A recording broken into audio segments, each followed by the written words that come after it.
नमस्कार साथियों, पूरब टाइम्स की पेशकश समीक्षा में आज हम आपको राजस्थान की कांग्रेस सरकार पर संकट के सभी पहलुओं पर बात करेंगे। इसे केवल अशोक गहलोत की जीत और सचिन पायलट की हार नहीं मानना चाहिए, पर अशोक गहलोत के मैनेजमेंट, सचिन पायलट की स्थिरता व कांग्रेस हाईकमान द्वारा पहली बार इस तरह के डैमेज कंट्रोल में खुद एक महत्वपूर्ण भूमिका निभाने की बात कही जा सकती है। राजस्थान की सियासत और खास तौर पर प्रदेश कांग्रेस में पिछले एक महीने से जारी शह-मात का खेल अब खत्म होने वाला है। सरकार में बगावत करने वाले पूर्व मुख्यमंत्री सचिन पायलट को भी सियासी पटखनी देते हुए मुख्यमंत्री अशोक गहलोत ने एक बार फिर साबित कर दिया है कि लोग यूं ही उन्हें राजनीति का जादूगर नहीं कहते।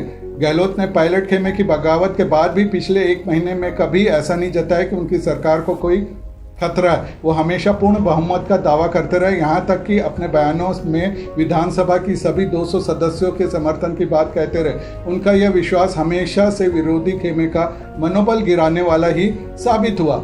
रक्षाबंधन से पहले जब विधायकों के परिजन जयपुर के होटल में पहुंचने लगे तो दूरी बनाए रखने और सेंधमारी का खतरा टालने के लिए जैसलमेर का रुख किया। वहां भी हॉर्स ट्रेडिंग को लेकर बयानों के बीच अपने खेमे के विधायकों को विश्वास में लिए रखा। उधर बगावती खेमे को चित्त करने के लिए भी कोई कसर नहीं छोड़ी। पहले एसओजी का डर दिखाया, फिर कोर्ट में पैरवी की गई, ऑडियो टेप जारी किए गए, तो कभी वॉइस सैंपल के जरिए बागी विधायकों पर दबाव बनाया गया। यही नहीं, विधायक दल की एक के बाद एक बैठकें बुलाई गई और उनमें बगावत करने वालों पर कार्रवाई की सहमति के जरिए जमकर दबाव बनाने की कोशिशें की गई। इन तमाम दांव पेच के आगे सचिन पायलट और उनके खेमे के 18 विधायक की सारी रणनीति फेल हो गई। राजस्थान में करीब एक महीने पहले मुख्यमंत्री अशोक गहलोत के खिलाफ खुलकर मोर्चा खोलने वाले सचिन पायलट का रुख 10 अगस्त को कांग्रेस के शीर्ष नेताओं से मुलाकात के बाद काफी नरम दिखा। सोमवार को सचिन पायलट की प्रियंका के साथ राहुल और सोनिया गांधी से भी मुलाकात हुई। इस दौरान तीनों के बीच लंबी बातचीत हुई और बागी विधायकों की शिकायतों के निपटारे के लिए 3 सदस्यीय कमेटी गठित की गई। राजस्थान प्रकरण में जिस तरह प्रियंका ने भूमिका निभाई, उससे साफ है कि पार्टी में उनका कद पहले से ज्यादा बढ़ा है। इसके बाद पार्टी के संगठन महासचिव केसी वेणुगोपाल ने एक बयान में कहा, सचिन पायलट ने राहुल गांधी जी से मुलाकात की और उन्हें विस्तार से अपनी चिंताओं के बारे में अवगत कराया। दोनों के बीच स्पष्ट, खुली और निर्णायक बातचीत हुई। ऐसे में राजस्थान के उस सियासी संकट के थमने की उम्मीद जताई जा रही है जो पिछले महीने चरम पर था। चलिए इस सियासी संकट के अब तक के बड़े पहलुओं पर एक नजर दौड़ा लेते। राजस्थान में हालिया सियासी घमासान तब तेज हुआ था जब राजस्थान पुलिस के विशेष कार्यबल ने राज्य के विधायकों की खरीद फरोख्त और निर्वाचित सरकार को अस्थिर करने के आरोपों के संबंध में 10 जुलाई को एक मामला दर्ज कर नेताओं को नोटिस भेजे थे।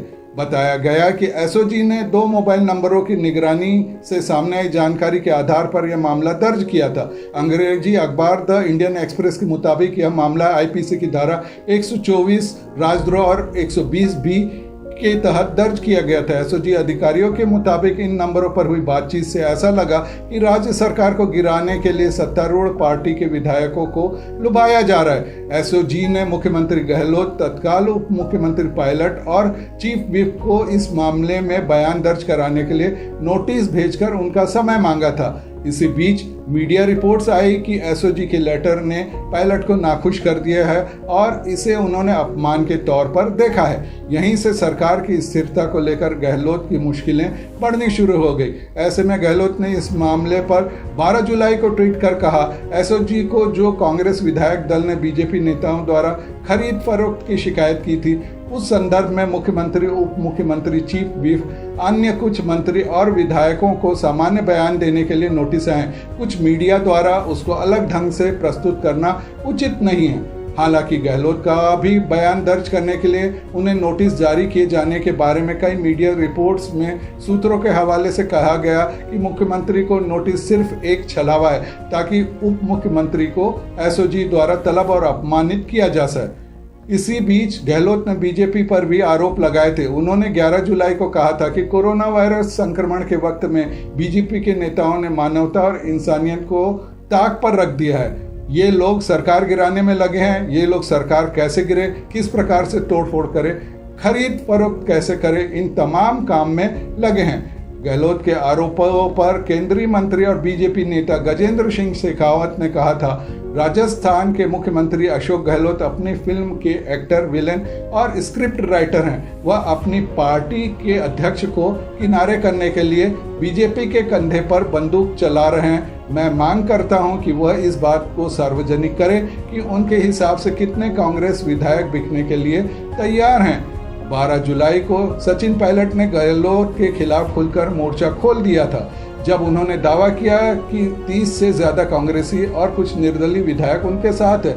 गहलोत सरकार अल्पमत में, हालांकि बाद में विधायकों की संख्या को लेकर उनका दावा सही होता नहीं दिखा।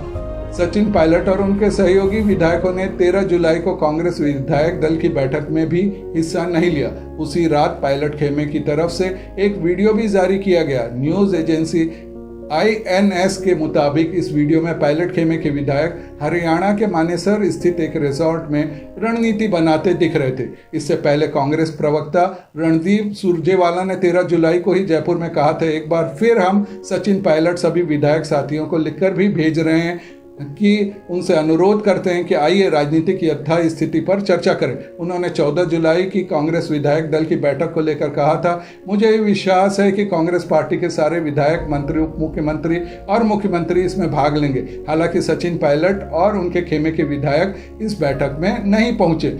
14 जुलाई को सचिन पायलट को राजस्थान के उप मुख्यमंत्री और राजस्थान कांग्रेस अध्यक्ष पद से हटा दिया गया। इसके साथ ही कांग्रेस ने विधानसभा अध्यक्ष CP जोशी से शिकायत की कि सचिन पायलट सहित 19 विधायकों ने कांग्रेस विधायक दल की बैठकों में शामिल होने के पार्टी के व्हिप का उल्लंघन किया। इसके बाद विधानसभा अध्यक्ष ने 14 जुलाई को ही इन सभी को अयोग्यता नोटिस जारी कर 17 जुलाई तक जवाब मांगा। इसी बीच पायलट खेमा इस मामले पर हाईकोर्ट पहुंच गया। हाईकोर्ट ने विधानसभा स्पीकर के अयोग्यता नोटिस पर किसी कड़ी कार्रवाई को लेकर अंतरिम रोक लगा दी। फिर यह मामला सुप्रीम कोर्ट भी पहुंचा। 17 जुलाई को रणदीप सुरजेवाला ने एक बयान जारी किया जिसमें कहा, कल शाम को 2 सनसनीखेज और चौंकाने वाले ऑडियो टेप मीडिया के माध्यम से सामने आए। इन ऑडियो टेप से तथाकथित तौर पर केंद्रीय कैबिनेट मंत्री गजेंद्र सिंह शेखावत, कांग्रेस विधायक भंवरलाल शर्मा और बीजेपी नेता संजय जैन की बातचीत सामने आई है। इस तथाकथित बातचीत से पैसों की सौदेबाजी और विधायकों की निष्ठा बदलवा कर राजस्थान की कांग्रेस सरकार गिराने की मंशा और साजिश साफ है।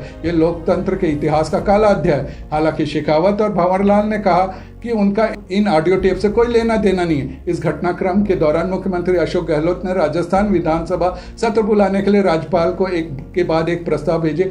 इसे लेकर माना जा रहा है कि गहलोत विधानसभा में बहुमत साबित करने के सियासी घमासान को शांत करने चाहते हैं। हालांकि राज्यपाल ने अलग अलग वजह बताकर उनके 3 प्रस्ताव वापस कर दिए। आखिरकार चौथा प्रस्ताव स्वीकार हुआ, जिसके तहत 14 अगस्त से राजस्थान विधानसभा का सत्र शुरू होना। इस सत्र के शुरू होने के पहले ही 10 अगस्त को पूरे घटनाक्रम ने अहम मोड़ ले लिया। सियासत में अनुभव रखने वाले लोग यह कह रहे हैं कि इस बार तो कांग्रेस ने किसी तरह से राजस्थान में अपनी टूट बचा ली है, जिसका कारण कांग्रेस की हाईकमान का बातचीत करने का निर्णय लेना है और सचिन पायलट को मना लेना है। लेकिन हर बार परिस्थितियां इस तरह से शांति से हल नहीं होंगी। ऐसा लगता है कि कुछ दिनों से राजस्थान की राजनीति में भूचाल लाने वाली घटना के बाद अब कुछ दिनों तक पूरी तरह से शांति रहेगी। आपको यह समीक्षा कैसी लगी? आपके सुझाव व कमेंट आमंत्रित हैं।